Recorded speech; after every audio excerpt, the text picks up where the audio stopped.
maamulka Puntland ayaa dil toogasho ku fuliyay 13 dhalinyaro ah oo maamulka Puntland la xiriiriyay inay ka tirsanaayeen al-shabaab waxaana dadkaasi lagu eedeeyay inay ku lug lahaayeen dilal qorsheysan oo ka dhacay deegaanada Puntland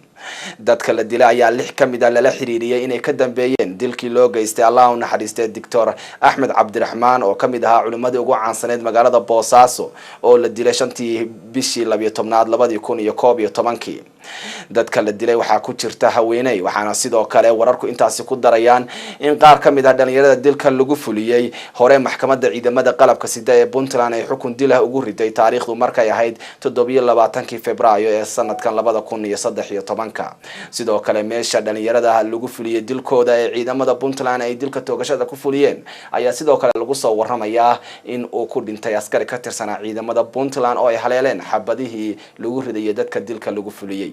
ma jirto wax wara oo faahfaahsan oo ka soo baxay Puntland oo shaacinaya sida uu dhacay dilka askariga isna halkaasi ku geeriyooday laakiin saraakiisha ciidamada amniga ee Puntland gaar ahaan kuwa maxkamadda ciidamada qalabka sida ayaa u sheegay warbaahinta gudaha ee Puntland in dadkaasi dilka lagu fuliyay ay ahaayeen 13 dhalinyaro ah oo isla markaasina hore loogu xukumay dil toogasho ah lana xiriiriyay inay ka dambeeyeen dilal qorsheysan oo ka dhacay Puntland